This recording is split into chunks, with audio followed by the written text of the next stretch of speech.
Welcome to the SoLoMo Show, a weekly podcast hosted by Corey O'Brien, the social media strategist at Heat and author of thefutureofads.com. And I'm Adam Helway, CEO of the digital marketing agency Secret Sushi Creative. Each episode, we discuss topics, trends, tactics, and tools related to social, local, and mobile marketing and advertising. Our goal is to give you the information you need to be a better marketer. Today is Tuesday, April 30th, 2013, and this is episode number 67. In this episode, we're going to discuss the use of hashtags on Instagram, marketing on LinkedIn, Twitter's self-serve ad platform, the White House on Tumblr, securing your Twitter account, and much more. A little tumbling tongue twister there for me. Self-serve. Say that 5 times fast. There you go. Self-serve, Tumblr, Twitter, all sorts of fun little... You do this on purpose, right? You write those like that on purpose. I do. I like to make it as confusing as possible. Use similar sounding words, commas, misplaced ands. Just throw you a challenge there right at the start. How many tweets can a Twitter... No, I'm not going to try to do that on the fly. How are you doing, Corey? How are you doing? I'm doing well. It has been a busy couple weeks, but a fun couple weeks. Got a lot of fun projects in the works, so keeping me busy, but it's good. There's light at the end of the tunnel, so...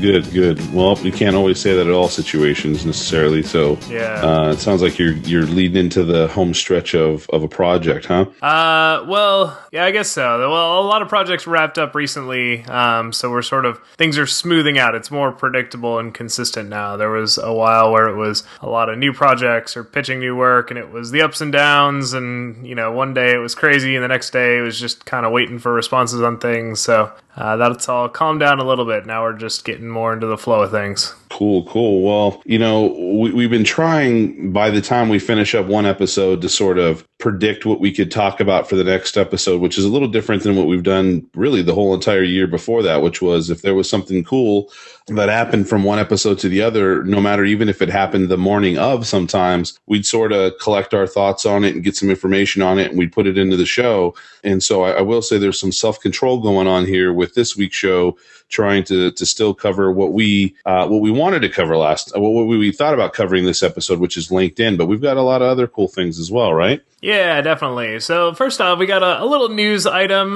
mostly just because there's not a lot to say here. It's sort of early on, but kind of an interesting announcement coming out of Google. Google announced that for applications that use the Google Plus sign-in app activities, which is sort of like Facebook data, but for Google Plus, for applications that use that, and for users that are signed into Google+, they're actually going to customize your search experience. So let's say that you search for a movie title. It's actually going to pull information from Fandango, because Fandango uses this Google+ sign-in app activities. That's a terrible name for this thing. But anyways, that's what they're calling it. So basically, Google+ data gets fed in the application. Well, now it's going to get fed back into Google search results. And considering the sanctity of Google search results, I thought this was just interesting. Yet again, they're pushing Google Plus with all they've got. This is more of a play for app developers, so just something to kind of keep an eye on as a user. If you see some interesting stuff popping up in your search results, that's what's going on. Feels very Facebook-ish with the way that they're presenting some of that information, and even the types of information they're going after. I know movies and music, that's Facebook's sort of goal lately. So interesting to see them both fighting over that same type of data. And also interesting to see them bringing more, I guess technically you could call it social data into search results. So just something kind of interesting to keep an eye on there. Well, out of all the folks out there that could do this, obviously you could do social sign-on with LinkedIn and with Twitter. I'd say Google has the biggest potential to sort of dig in and have almost the same sort of impact that Facebook has had. Not the same impact, but at least it's the data could be as far-reaching. The promise of the ability to use that data is pretty great if people start to grab onto it and use it. So it'll be really interesting, like you say, to just watch it as it develops. There you go. And speaking of data, let's dive into our stat/infographic of the week. And this week, we've got some good stuff coming out of Dan Zarella. Dan Zarella, sort of a go-to when this guy publishes stuff. I am quick to read it because he does far-reaching studies that are really, he's pulling data above and beyond what most people look at, and so typically I trust the results that he comes out with. And this week he actually looked at Instagram, which I thought was, sort of a network that's flown under the radar a little bit in terms of research and what works, what doesn't. Everybody's sort of new to the game there, but he decided to do a little research on hashtags. And I know, Adam, hashtags are something that you've played around with a lot on Instagram, and it turns out that might be for good reason, because the findings of his study was that photos that include hashtags have a higher like-to-follower ratio than those photos that do not. So basically, if you're including hashtags in your photos, you're more likely to get likes given the number of followers you have. So it's comparing apples to apples. If you've got 100 followers and you've got a hashtag on your photo, you're going to get, let's say, 10 likes on one versus 5 likes on something without hashtags. And that's definitely oversimplifying the issue here. But, I think the general finding is interesting that hashtags do seem to increase the number of likes. Have you experienced this with your own usage of Instagram? Yeah, and it's sort of following suit as well with Vine, funny enough, because it takes on sort of a similar mechanic. But I found, and I've talked about this in previous episodes, that if you just share a photo on Instagram, you're likely only going to be seen by those that are already following you, or very rarely somebody that looks at the whole explore section or feed section and looks to see what friends have been up to, and potentially if somebody is liked or had some sort of interaction with your content, like following you or something like that. And so I found an instantaneous reaction and sort of reach impact to the content, to the photos, as soon as I added hashtags. And I usually stack quite a few hashtags. My tip is not to do it initially in the comment for your photo, but to actually post your photo first and then come back and do the hashtag, because if you're cross-posting it to, say, Twitter or Facebook, for instance, then that hashtag, which doesn't really have much context usually in those networks, gets shared there. But the impact of adding a hashtag is almost immediate. It doesn't potentially, depending on who you are, the brand, the type of content that you're putting out there, it could have a really tremendous impact, or it could have a minor impact. I'd say for me personally, my personal stuff, which could be slightly interesting to other people, probably goes from having maybe, 3 or 4 likes from some friends to having a dozen or 24 likes from folks who just discovered it because they're actually actively looking directly into a particular hashtag. So the data that Dan has here regarding, say, the most liked hashtags, I wouldn't take these at face value, at least for the top ones. Specifically, because I think you're smiling here on the chat, and I think because most of them are things like follow for follow, or like for like, or follow with the number 4 follow. They're really sort of kind of goofy novelty sort of hashtags.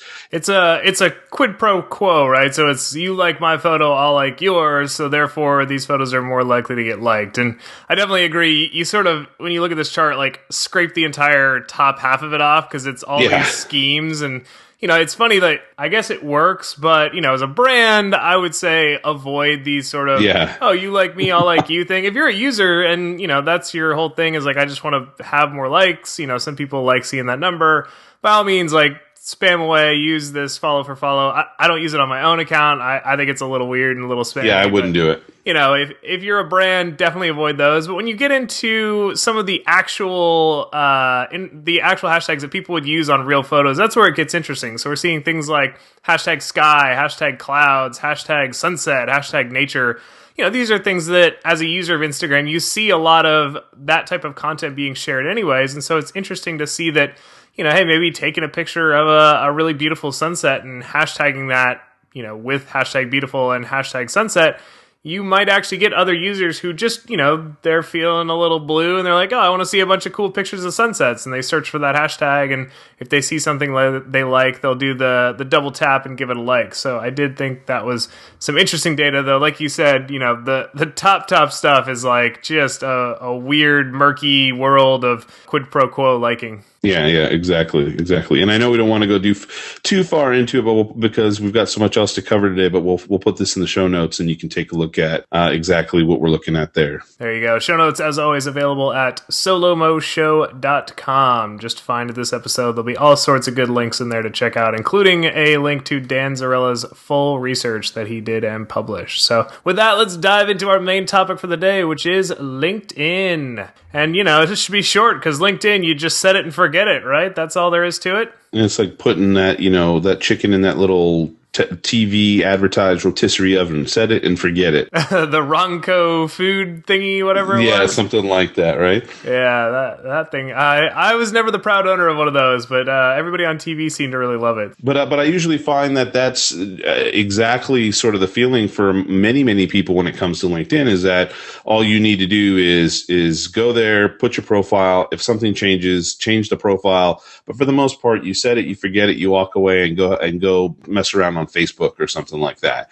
But I think, and I've not really asked you what you think about it, Corey, and I'd like to hear what you think first. I actually think that LinkedIn is probably one of the best places ever in the last probably year to go to and to engage both as a brand to some extent and as, a professional trying to find opportunities and network and all that sort of thing. So first and foremost, in general, do you agree with me at all? I'm sort of torn on this. So part of me wants to say it's like a do as I say, not as I do scenario, because I will admit that I do log into my accounts semi-regularly. It's usually because I get some sort of invitation from somebody and I recognize them and I'm like, oh yes, I do want to add them. So I'll, add them. Or I actually like LinkedIn's new email marketing that they're doing where they're saying, oh, this is, such and such has been at their job for 2 years, or, this person that just got a new job title. I think that's kind of interesting. And so I'll check in on that stuff. But I definitely do not do a lot of marketing on LinkedIn. I don't log in and just sort of like browse LinkedIn that often.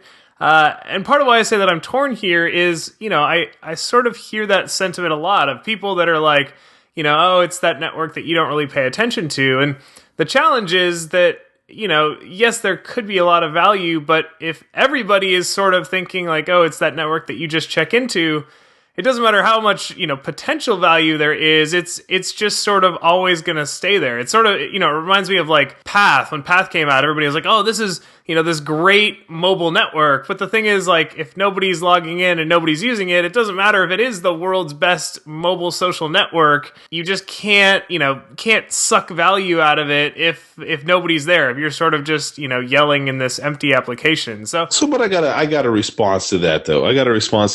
So I agree with you, right? And I'm trying to think of some other network that reminds me of something like app.net. Okay. Mm-hmm. That's the scenario that's happening with app.net. Really, for the most part, nobody's going over there. There's no activity. You paid for a year on that. I paid for a year on that. Nothing's happened since, for the most part. I actually forget that I even have an account over there most of the time.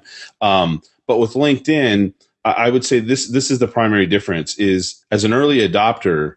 And I say as an early adopter, meaning like out of all, Facebook has 1 billion users right now, active users. That's 1 billion people that log in at least once every 30 days.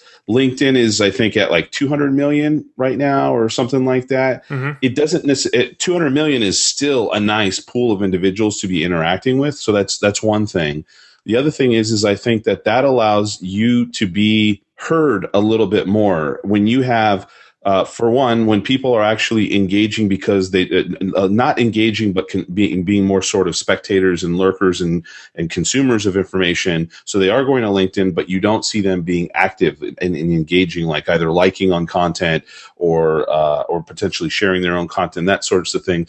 But they are actively looking at the content that's there and consuming it, and having less people. And I mean it in the sense of having 200 million people there rather than 1 billion, I think is an early opportunity opportunity for those who decide to go there and start to engage as it starts to grow, because it is growing and it's growing slowly, versus something like app.net, which is likely got under 1 million people using it. Or I'm trying to think of Google Plus, which supposedly has, I don't know, 350 million, I believe, is the number they yeah, quote. which I don't necessarily, we talked about this. We don't necessarily believe it a lot, but I do think that it's growing on a steady basis, and I don't want to get caught too much in the weeds so that we can go over some of the other reasons why. But I do hear you on that, and I do think though that there are enough people on there to really be heard in a different way than some of those larger networks. Where on Facebook right now, people are fighting to be seen more than that sort of 8 to 20% that they want to be seen by when they're posting stuff on their brand page. Yeah, and one thing that feels sort of ignored or even abandoned by the other networks that still feels very strong on LinkedIn is groups. So LinkedIn has done really well with grouping together people with similar interests.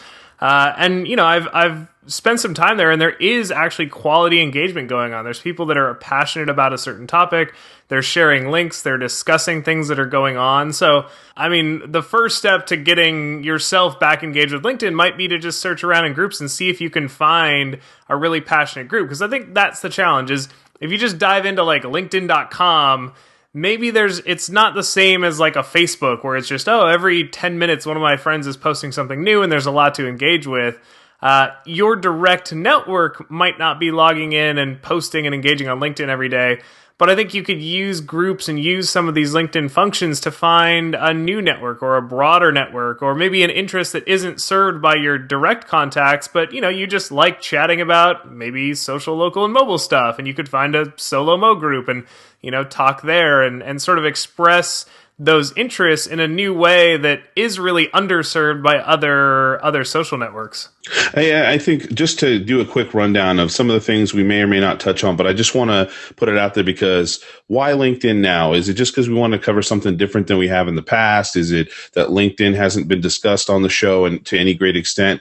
No, in my opinion, LinkedIn over the last, I'd say 8 months to a year has actually, and kind of since their IPO time, has really pressed forward with a lot of intent and has finally started to blossom in a way that I believe has made it more appealing, and that's why I'm bringing it up. They've launched within the last year brand new profiles, so actual professional profiles for everybody, cleaner look, more emphasis on the content, that your updates and those sorts of things, and your connections and that sort of thing as well. There's been an update to company pages, so yes, there are pages that could represent your brand, just like there are on Google Plus and Facebook, that are on there that have been somewhat revamped and made easier and more apt to more feasible for actually sharing content and more actively sharing on those things. They have their LinkedIn ad platform, which is very much like Facebook, and then they've added the ability to use YouTube videos to advertise via video on LinkedIn. They've recently added their content network for influencers. So they've got people like the president, Branson, all the way down to a lot of folks that, for instance, are in the Silicon Valley who are influencers in technology and social media and such, where those folks are folks that you could follow. You don't have to be actually connected to those individuals, but you can follow those individuals and there's sort of what you would consider exclusive content being shared on LinkedIn. I don't know if it's still considered exclusive. I know it seemed like it was in the past, where they were encouraged to blog and produce content directly on LinkedIn versus, say, share it from externally. In conjunction with that, there was the acquisition of the Pulse Reader app, which is, I believe, very similar to like many of the RSS apps that are out there for tablets primarily, and actually for smartphones as well, like Flipboard and Feedly and Reader and a few of those others. And the $30 million Sumly that Yahoo acquired and rolled into their own application. Yeah, exactly. And then there's the endorsements for skills. So initially they were trying to get you to list your skills, and now those skills sort of see themselves exposed for others to endorse. So instead of just go ahead. Well, what do you think about endorsements for skills? I'm sort of I'm bearish on that. I think that they saw Clout do it and they're like, oh, this is cool, and they basically just mimicked what Clout was doing, and I don't think it works well on either network. I think it's sort of, you see people do it so frequently that it doesn't carry a lot of weight. I think if you use your own analytical skills, you'll find value in both to some extent, but there's not sort of this ultimate value of you just look at it as is straight out of the box and go, oh, I get it. I understand what's going on. You really have to take some of it with a bit of a grain of salt. Because I was even thinking about this today, even with, cloud, if you want to take it exactly at face value, then no, it doesn't work. And influence could not be sort of an absolute thing. In this sense, it's not about influence. But the reason it's similar to clout, like you're saying, is because really it's got that sort of plus K that they give you, right? Yep. So on a particular topic, you say, Corey is influential in podcasting. He's influential in digital marketing. He's influential in, T. Okay, great. I give him a plus K on that. Well, this one, you go to their profile and you essentially write, you essentially give them a plus on a specific skill that you yourself are actually putting there. You're writing down what that skill is. And then, in aggregate, other folks go there as well. So A, it has to be done by a connection. B, I will say that initially the connections that were endorsing me for skills were people that had experience with me. It's a bit of a lighter thing compared to recommendations, which is you have to actually write sort of a testimonial or recommendation for somebody. It takes effort. You have to actually express some thoughts in that versus this other one where you're just simply clicking it. So initially I was bullish for it. And then I've seen it sort of get diluted a little bit more over time, where all the folks that I think were in my connection pool who did have hands-on knowledge with my expertise had already sort of washed over that section of my profile. And then now suddenly all these other folks that are much less likely to really know my skill set started to click on those endorsements as well. So I wouldn't say that how endorsements are in my profile represent are complete garbage. I would say that they are, but they are not absolutely 100% accurate.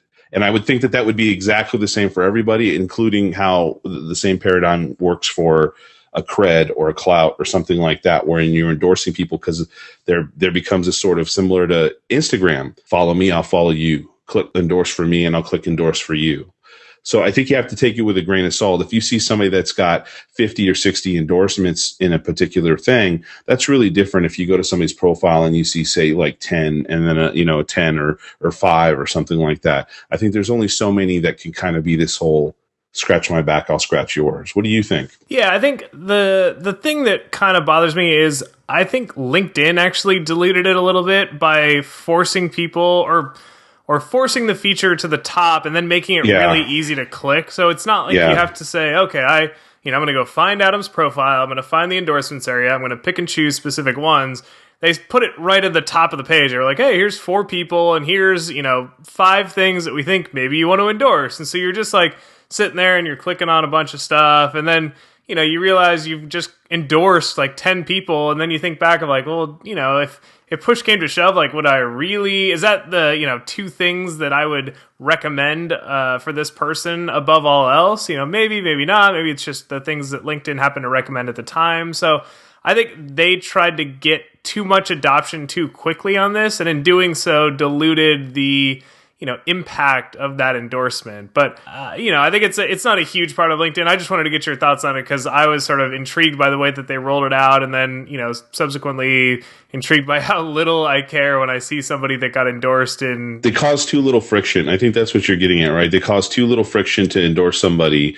And that causes people to just very quickly, if they just want to look at a profile, go boom, boom, boom, and click, versus recommendations, which takes quite a bit of effort to dig into that, find it where it is, and then write something of value for somebody.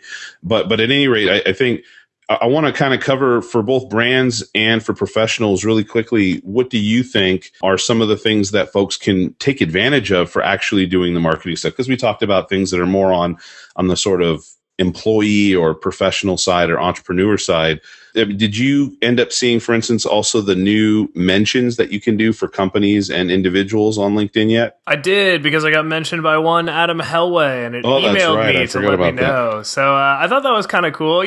Again, one of those things where if I started getting 10 of those a day, I'd ignore it. But the first one that came through, I was like, oh, check that out. And I thought that was kind of neat. So might be a way of, introducing yourself to some people on the network, maybe making a couple of early introductions and some early hellos before it gets overused and maybe starts to get ignored. But that was kind of a Well, cool it can only thing. be done with direct connections, though. So, it'd be somebody you already have a connection with. Yeah, and again, it works well if somebody isn't connected to that many people. It's a great way to kind of reconnect and say, "Hey, I haven't chatted in a while." If you're connected with people that have, if you're connected with a recruiter that's got 10,000 LinkedIn connections, they're probably going to get quite a few of those over the next couple months. So again, early might be a little better than later, but I sort of got the it's about damn time for that.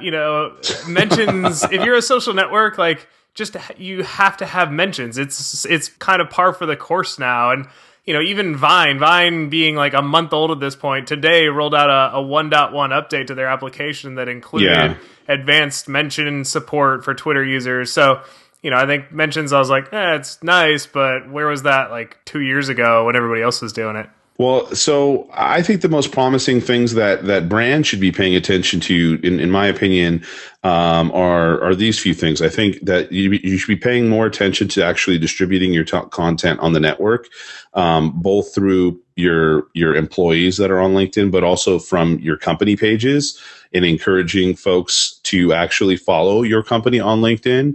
I think the value in doing it on LinkedIn versus doing it on Facebook is a little bit less noise. And B, that most people have an expectation that when you follow a company on LinkedIn, you're likely going to be, it's less about marketing in a sense and more about disseminating information and content. That's what LinkedIn sort of leans as a better place for marketing in the B2B sense, in my opinion.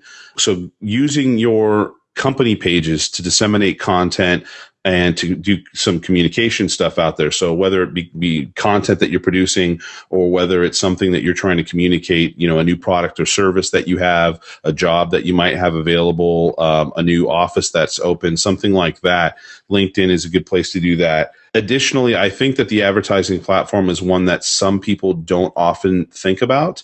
And again, if you think about the sort of folks that are on LinkedIn and that is the audience that you want to reach out to, you could do some pretty interesting targeting on LinkedIn towards companies and titles and those sorts of things, which a little bit different than Facebook. I mean, most people don't have their title, for instance, as part of their social data on Facebook. And obviously targeting folks of a particular decision-making position or title is an important thing for some companies. What are your thoughts on that? Yeah, you mentioned B2B, and I think that's a good sort of starting point. I would say that the two areas that's going to work well, if you're a B2B or if you're a service company, you can probably find areas for potential success in LinkedIn. I think if you're a goods company, LinkedIn is probably not going to work for you. There's some outlier that I'm probably not paying attention to, but in general, if you're trying to sell a product, I think LinkedIn is just going to be challenging versus other social networks where it's going to be better suited to the type of marketing that you're trying to do. But by all means, if you're, again, a B2B or a service company, there's definitely areas where you can take advantage of it, get your content out to a new type of user. I think you can be a little more direct in LinkedIn versus a Facebook, where Facebook, your content's appearing alongside, photos of friends and family and events and all the things that are on Facebook, versus LinkedIn, people log in a more business-oriented mindset. So if they see something that's a little more hard-hitting on the salesy side of things, I think they're going to be more accepting of that than if, you were really trying to give them the hard sell in a tweet or an Instagram comment, where that's going to be whoa, I'm just here to see some cool sunset photos. I don't need the hard sale on this new product that you just launched. But they're there for business, right? I mean, ultimately. Yeah, they're there for business. They're there, they're sort of doing some self-serving use as well. So I think you can find opportunities, and they're definitely there. But you got to be a little careful. I wouldn't say, abandon all other social networks and focus on LinkedIn, but I think for the right type of company, there's definitely opportunities here. I think another thing to think about for some companies is LinkedIn as really a good subset of content to actually curate and to get a pulse of what people are talking about at any given day within different industries, and also because LinkedIn does a pretty good job of sort of highlighting the things that are the most popular throughout different sections of industries and verticals, and then overall in the network or overall within your subset of connections and those sorts of things. But I think if you're looking to curate content that you want to share within your network, for instance, you want to load up some interesting stuff that's not strictly your content to share with your friends and connections with your connections and followers, then you should look on LinkedIn in order to do that. But there really is a lot of stuff to cover. I mean, we didn't even get a chance to talk about, I know we're sort of going overtime here and we need to start moving on to other things, but we didn't get a chance to talk about the fact that they've launched a brand new mobile app again. This is their third big, third version of the mobile app, with a lot more emphasis on going beyond just looking at connections profiles and looking more at the updates that they have and sort of the news and things that are happening around you and the engagement around that, the likes and the comments. And so that's one thing. And then the other thing they also launched was a contacts app that sort of in a way creates almost like a social CRM, where it connects a lot of your connections from your address book, things going on with your calendar, and then LinkedIn all together to help you understand what's going on with people in your network, companies that you're connected to or following, and then also potential new prospects that you're reaching out to. So I think there's things for folks to pay attention to in a lot of different ways. I do believe that they should be paying more attention, since I've been paying more attention to LinkedIn and actually distributing more content. I've actually seen the engagement between myself and the content that I distribute there, for instance. I don't want to say skyrocket, but really it's increased a great deal. I say probably, 4, 5, or 6 folks engaging with stuff per day in comparison to essentially 0 before who were engaging with stuff. So I all this stuff will be in the show notes, and we have links to almost all the major new stuff that's there, or things that have happened over the last year, links directly to those sections, so you can check out everything from the advertising to the new company pages, the new mobile app. We've got it all lined up for you for the show notes. Yeah, exactly. We are going to go show note crazy on this one. But if you're looking for a good place to start, you can actually go to marketing.linkedin.com. They've created a little portal that's really going to walk through a lot of the things that we just covered. So various solutions for how to connect with people, insights into what other companies are doing, a blog that's kind of their thought leadership, and them, maybe giving you a little nod to how they see the ideal use of their own platform, which is always good to get. So definitely check out the show notes, solomoshow.com, and we'll include links to pretty much everything that we covered today. But make sure check out marketing.linkedin.com as your starting place, because that's going to get you off on the right direction. And speaking of switching directions, you know what time it is, Adam? Yes. Lightning round time. All right, we got 3 stories queued up. I put 60 seconds on the clock. Let's get started with story number 1. Ready and go. So Twitter today, or I think recently at least, announced that they have opened up their ad platform to all US users. So previously their advertising platform was, initially it was very invite only, and then they started opening it up more and more. But at this point, if you are a US user, you can use Twitter's ad platform. So you, as an individual person, not even on behalf of a business, could, buy some sort of ad and say, hey, I just want more followers. And, yes, you can go and for $5 buy like 30,000 followers of questionable validity from overseas. But with Twitter's advertising, I think the idea is, you can actually build up a good audience, a related audience, and the audience that you're, hopefully going for, that's going to be relevant to your personal goals. The nice thing about Twitter advertising is it does also unlock some additional analytics. So definitely something to test out. It might even be worth, just a small trial budget to kind of unlock and see what's there. All right, Adam, with 60 seconds on the clock, what is your take on Twitter's open ad platform? Ready and go. Speaking of experimenting, at least the last that I saw, that they were giving out $50 free in advertising to a lot of folks. So you might actually have that in there. I'm trying to remember exactly if they put that back there for folks, or if it was an email that they sent to some of the folks that got early access. But with that said, I definitely think sort of ignoring the whole pay to get followers side of the advertising and go straight for the sort of sponsored tweets. I think that one is where the fun is at, especially considering that you could pump a budget in there on a daily basis and then actually have Twitter take a look in real time at the engagement that you're getting, an activity that you're getting around some of those tweets, and actually automatically sponsor the tweets that you're sharing. So take a look at that whole dynamic that they have back there and experiment with it. If not with your own money, take a look and see if Twitter's provided you some dough to do it with. Yes, indeed. Yes, indeed. All right, 60 seconds on the clock to jump right into story number 2. Ready and go. So story number 2 is going to allow you, yes, you, to follow President Obama on Tumblr. Tumblr, is that correct? Yes, the White House has opened a Tumblr at whitehouse.tumblr.com. On its own, sort of an interesting addition to the Tumblr ecosystem, but a couple things that I wanted to touch on here. So first off, is the White House, obviously sort of gets Tumblr. Their announcement post included this sort of crazy graphic of like all the things that they were going to cover, and they've got like a little section for Vines, and then some behind the scenes, and First Dog Bo, he's going to make an appearance, I guess, and VP Biden, he's going to make a shout out every once in a while.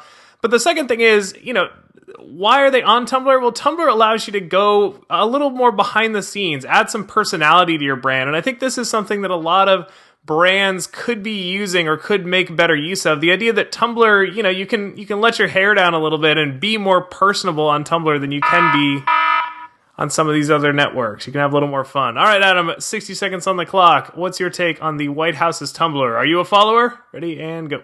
Well, I'm a follower after you brought it to my attention. I think it's interesting at any time that a brand we wouldn't expect jumps on to Tumblr and really takes advantage of it, because Tumblr hasn't really made themselves sort of a brand platform beyond its ability to do what it does, which is distribute content and create sort of this network effect and all that sort of thing. So, Coca-Cola's been on there and does a lot. The Today Show, a lot of different brands are using it, but it wasn't up until recently that Tumblr is sort of announced that they were going to be doing mobile ads for their mobile app, and that's it. And that's something we haven't covered just yet. But at any rate, I think they get it, because they sort of at the end said, and yes, of course, there's going to be GIFs. So they believe they understand the culture, and therefore they're going to gear the content that they're going to share towards the culture that's prevalent on Tumblr.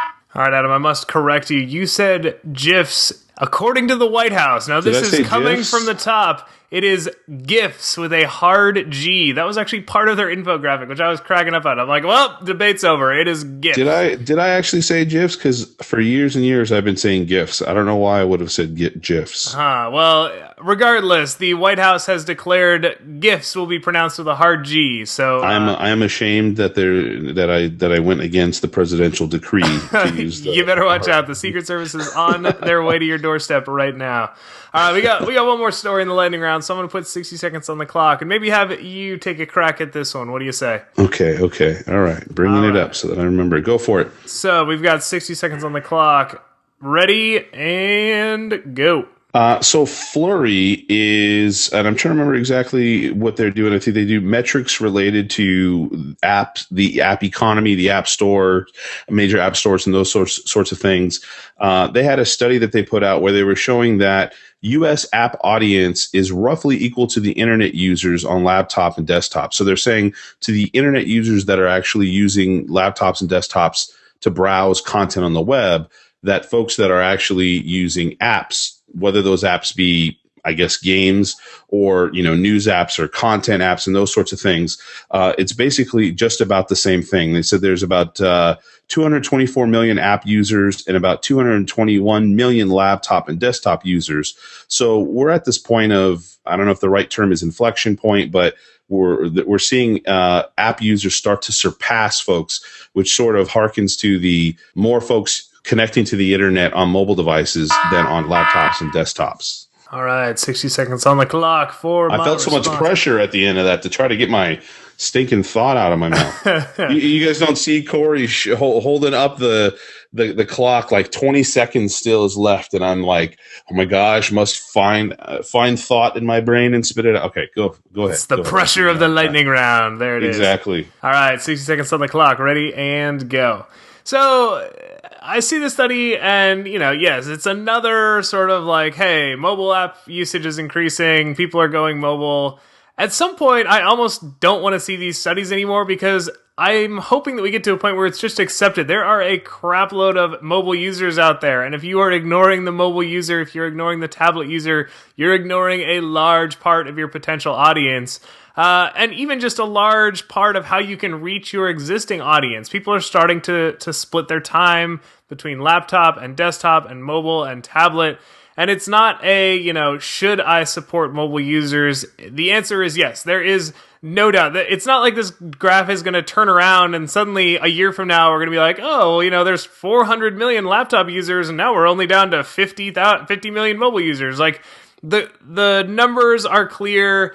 Mobile usage is going to continue to increase and it's already apparently past laptop use. So let's just accept that and move on. This kind of reminds me of, we've been hearing for a couple of years now already that, say, 2014 is going to be the year where mobile internet traffic surpasses, desktop traffic, computer traffic. There was something even just last week or something like that was talking about that mobile phones, feature phones have now been surpassed by smartphone sales. Mm-hmm. And I think I might have put it even on our Facebook page where I said, okay, can we all just say that smartphones equal phones? Like, there are no smartphones anymore. They're just phones, and they just happen to be much more advanced than they were in the past. And now this is sort of when everybody wants to buy a new phone, it's a smartphone that they go for, and that's what they think of as their phone device. Yes, indeed. All right, so to round out the episode, we've got a quick action item for this week, and it is securing your Twitter profile. So yet again, there was a high-profile Twitter attack. Somebody got into the AP account.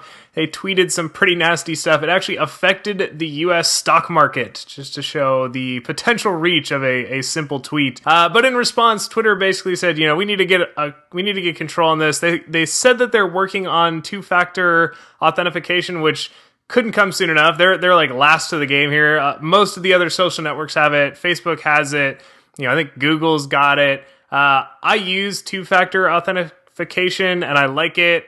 I recommend that, if you don't know what that is, look it up and, hopefully apply it to some of your more important accounts as well. They've apparently got it in the works, so it should be rolling out soon. But in the meantime, we will include a link to a Valleywag post where they basically took an email from the Twitter news team that Twitter had sent out to a number of journalist publications saying, hey, here's some steps you can do immediately to make your account a little more secure. A lot of it is common sense stuff, changing your password, making sure you don't email your password around. If somebody's asking a lot of questions about personal information, they're probably trying to, get access to your account in one way or another, so you probably shouldn't be answering those questions. So a lot of good stuff here, more than we, realistically should cover in the show. So we definitely encourage you to check out this link in the show notes, click through and give it a read because there's a lot of good tips. And, I think this applies to more than just Twitter. A lot of these are things that you should be applying across the board. We've talked about it before. We'll reiterate again. You need to be protecting your social accounts. Somebody gets access to it. There's a lot of damaging things they can do in a short amount of time. And it's much easier just to never have to deal with that by being more careful with your data. So again, we'll include a link to this in the show notes, available at SoLoMoShow.com. But give this a look. And, if your password is a year old and literally is the word password, it's time to change that because someone is going to get access to your account. All right, well, lots of good stuff this week and plenty more to think about as all of this unfolds. And as always, if you would like to get in touch, whether that's to ask us a question, suggest a topic, give us some feedback, or even, hey, if you just want to say hello, we encourage that. There is a number of ways to do so. The first and likely easiest is via Twitter. So we are both available at SoLoMo Show, or you can reach myself directly. I'm available at Corey O'Brien. And I'm at Secret Sushi. We have an email address that you can reach us at as well, and that is the SoLoMoShow@gmail.com, SoLoMoShow@gmail.com. And we also have a Facebook page. I was talking about having shared some stuff recently. And in fact, I think between the last 48 hours, we probably shared a handful of good things that we didn't get a chance to cover on the show exactly. So go over there and like us on Facebook and check out what we have to share over there. We also have a Google Plus page, and we have a Pinterest account where we have most of our shows pinned up into a board. Yes, you can pin YouTube videos there, and we have those up there so you can watch them and repin to your heart's delight. And if you are currently scrambling for a pen and paper to write that down, fear not, because all of the links that we just discussed today, as well as the social channels that we just mentioned, can be found in the show notes and on our website. So just check out SoLoMoShow.com or poke around in your podcast player of choice. There should be an option of viewing show notes. We include all the links for the episodes as well as links to our social channels in there, so you are just a single click away from liking us on Facebook or even adding us into a Google Plus circle if you're into that sort of thing. And with that, we will call this episode a wrap, and we hope that you join us next week for another great episode of The SoLoMo Show. Take care.